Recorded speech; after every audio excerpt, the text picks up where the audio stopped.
প্রিয় BA third সেমিস্টারের ছাত্রছাত্রীরা, আজকে আমি যে বিষয় নিয়ে আলোচনা করব সেটি হচ্ছে তোমাদের যাদের হিস্ট্রি জেনারেল পেপার রয়েছে CC3 বা GE3, তাদের জন্য আজকের এই ভিডিওটি অত্যন্ত গুরুত্বপূর্ণ হতে চলেছে।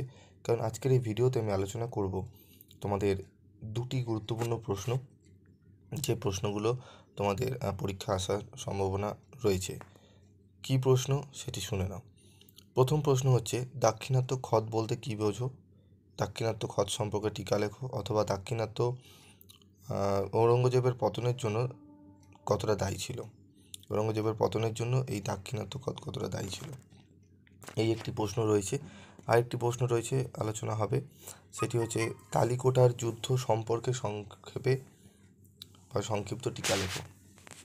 ঠিক আছে, এই দুটি প্রশ্ন তোমাদের ভালো করে করতে হবে। তো দেখে নেব আমরা। দেখো, বলছে দাক্ষিণাত্য খৎ একটি উপমা মাত্র। সম্রাট ঔরঙ্গজেব দীর্ঘকাল দাক্ষিণাত্যের যুদ্ধে জড়িয়ে পড়েছিলেন এবং তার ফলে তার যে রাজনৈতিক, অর্থনৈতিক ও প্রশাসনিক ব্যর্থতা এবং শেষ পর্যন্ত পতন তার ডেকে এনেছিল, তাকে দাক্ষিণাত্য খৎ বলা হয়েছে। নেপোলিয়ান বোনাপার্টকেও তার স্পেনীয় খতের সৃষ্টি করে তার পতনকে সম্ভব করে তুলেছিল। দাক্ষিণাত্যের অবস্থা, ঔরঙ্গজেবের সময়, বিশেষ করে তার রাজত্বকালের প্রথম দিকে মহারাষ্ট্রের উত্থান একটি গুরুত্বপূর্ণ বিষয় ছিল। তার রাজত্বের প্রথম 20 বছরে দাক্ষিণাত্যের মুঘল শাসকরা বিশেষ সাফল্য অর্জন করতে পারেননি। ফলে দাক্ষিণাত্যের সুলতানরা ও মহারাষ্ট্র প্রায় নিজেদের স্বাধীনভাবে গড়ে তুলেছিল। 1680 খ্রিস্টাব্দে শিবাজির মৃত্যুর পরেও পরিস্থিতির উন্নতি হয়নি। তারপর রাজপুত আকবরের বিদ্রোহ এবং মারাঠা নেতা শম্ভুজির সাহায্য প্রার্থনা ঔরঙ্গজেবকে দাক্ষিণাত্য ব্যাপারে নতুন করে ভাবতে শিখিয়েছিল। যদিও তিনি মারাঠাদের কিছু কিছু দুর্গ পুনরায় অধিকার করেন, তথাপি মারাঠাদের সম্পূর্ণভাবে পরাস্ত করতে ব্যর্থ হন। এরপর তিনি বিজাপুর ও গোলকুন্ডার দিকে নজর দেন। দাক্ষিণাত্যের বিরুদ্ধে তার আগ্রাসী নীতি আংশিকভাবে শিয়া সম্প্রদায়ের উচ্ছেদ এবং আংশিকভাবে সাম্রাজ্যবাদী নীতি দায়ী ছিল। বিজাপুর ও গোলকুন্ডা উভয় রাজ্যেই তিনি জয় করেছিলেন, তথাপি তিনি দাক্ষিণাত্যের সমস্যা সমাধান করতে পারেননি। কোনো কোনো ঐতিহাসিক যেমন এলফিনস্টোন, ভিনসেন্ট স্মিথ মন্তব্য করেছেন যে দাক্ষিণাত্যের সুলতানি শাসনের ধ্বংস সাধন ঔরঙ্গজেবের ভ্রান্ত নীতি ছিল বা অরাজনৈতিক পদক্ষেপ ছিল। এই ভ্রান্ত নীতির ফলে মারাঠারা স্থানীয় কোনো বিরোধী শক্তির বিরোধিতার সামনে পড়েনি। তাদের পক্ষে সম্রাট ঔরঙ্গজেবের বিরুদ্ধে লড়াই চালিয়ে যাওয়া সুবিধা হয়েছিল।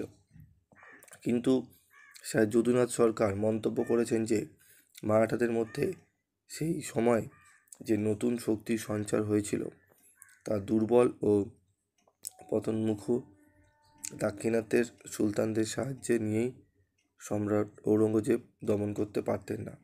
দাক্ষিণাত্যের সুলতানদের দিক থেকেও তা কোনো মতেই সম্ভব ছিল না।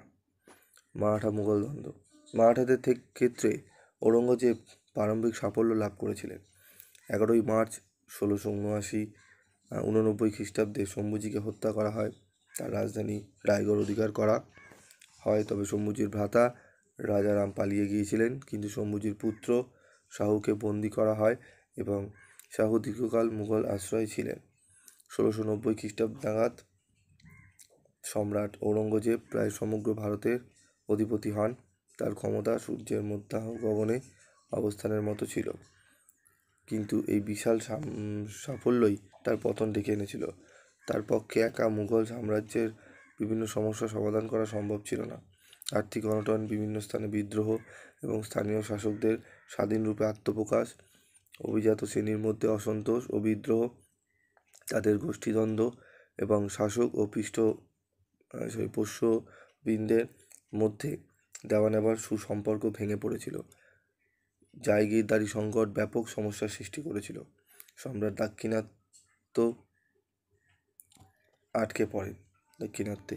উপসংহার, দীর্ঘ 20 বছর নিজে অবস্থান করলেও তিনি দাক্ষিণাত্যের সমস্যার সমাধান করতে পারেননি। এই জন্যই বলা হয় যে নেপোলিয়ন বোনাপার্টের ক্ষেত্রে স্পেনীয় সমস্যা যেমন তার পতনের অন্যতম কারণ ছিল, ঠিক আছে, ঔরঙ্গজেবের ক্ষেত্রেও তেমনই দাক্ষিণাত্য খৎ তার পতনের বিভিন্ন কারণের মধ্যে অন্যতম কারণ ছিল, এই কথা নিঃসন্দেহে বলা চলে। তো এই উত্তরটি তোমরা 5-এ আসলে অবশ্যই লিখবে। তোমরা উত্তরটি একদম খুব সুন্দরভাবে লেখা রয়েছে, উত্তরটি লিখলে তোমরা ভালো নাম্বার তুলে নিতে পারবে। চলে আসবো, দেখো তালিকোটার যুদ্ধ সম্পর্কে সংক্ষিপ্ত টিকা লেখো। তালিকোটার যুদ্ধ সূচনা। দিল্লির সুলতানি শাসনকালে দক্ষিণ ভারতে দুটি রাজ্যের উদ্ভব ঘটে, যথা বিজয়গড় ও বাহমনি রাজ্য। এই রাজ্য দুটি প্রথম থেকেই সাম্রাজ্য বিস্তারকে কেন্দ্র করে পরস্পরের মধ্যে যুদ্ধ শুরু করেছিল, যার চূড়ান্ত পর্যায় ছিল 1565 খ্রিস্টাব্দে তালিকোটার যুদ্ধ। কারণ তালিকোটার যুদ্ধের এক পক্ষে ছিল বিজয়নগর এবং অপর পক্ষে ছিল বিজাপুর, গোলকুন্ডা, আহমেদনগর ও বিদর রাজ্য। ইতিপূর্বে বিজয়নগরের রাজারা এই 4টি রাজ্যকে পরাজিত করে বহু অঞ্চল দখল করে নিয়েছিল। এরপর বিজয়নগর রাজ্যের অন্তর্দ্বন্দ্বের সুযোগে তারা পূর্ব পরাজয়ের প্রতিশোধ নিতে উদ্যোগী হয়। রাজা সদাশিব রায়ের সময় বিজয়নগর আরও দুর্বল হয়ে পড়ে এবং মন্ত্রী রামরায়ের হাতে সমস্ত ক্ষমতা চলে যায়। রামরায় বিজাপুর সহ 5টি মুসলিম রাজ্যকে দখলের চেষ্টা চালালে এই রাজ্যগুলি বিজয়নগরের বিরুদ্ধে একটি জোট গঠন করে। এই পরিস্থিতিতে 1565 খ্রিস্টাব্দে কৃষ্ণা নদীর তীরে তালিকোটার যুদ্ধ শুরু হয়। যুদ্ধে বিজয়নগর রাজ্যের পরাজয় ঘটে। এখান থেকে কিন্তু ছোট প্রশ্ন আসতে পারে, তালিকোটার যুদ্ধ কবে শুরু হয়, ঠিক আছে, কোথায় শুরু হয়, এগুলো কিন্তু আসতে পারে। ফলাফল, তালিকোটার যুদ্ধে পরাজয়ের ফলে রামরায়কে মুসলিম বাহিনী হত্যা করে এবং বিজয়নগর রাজ্যে ব্যাপক লুটপাট চালায়। এই সময় বহু মানুষকে হত্যা করা হয়। এর ফলে বিজয়নগর রাজ্য ধ্বংসস্তূপে পরিণত হয়। এই যুদ্ধে পরাজয়ের ফলে বিজয়নগরের রাজ্যের পতনের পথ প্রশস্ত হয়। ডক্টর ঈশ্বরীপ্রসাদ এই যুদ্ধকে বিজয়নগরের মৃত্যু ঘণ্টা বলে অভিহিত করেছেন। এই যুদ্ধের দরুন পর্তুগিজদের সঙ্গে বিজয়নগর রাজ্যের বাণিজ্য বন্ধ হয়ে যায় এবং এর অর্থনৈতিক ভিত্তি দুর্বল হয়ে পড়ে। এর পাশাপাশি বিজাপুর সহ 4টি মুসলিম রাজ্যের মধ্যে এতদিন যে ঐক্য ছিল, বিজয়নগরের পরাজয়ের পর সেই ঐক্য ভেঙে যায় এবং নিজেদের মধ্যে সংঘাত শুরু হয়। ফলে শেষ পর্যন্ত এই মুসলিম রাজ্যগুলিও পতন ঘটে। উপসংহার, তালিকোটার যুদ্ধ বিজয়নগর ও 5টি মুসলিম রাজ্যের ভবিষ্যৎ নির্ধারণ করেছিল। এই যুদ্ধে বিজয়নগরের পরাজয়ের পর দক্ষিণ ভারতে আর কোনো হিন্দু রাজ্য গড়ে ওঠেনি।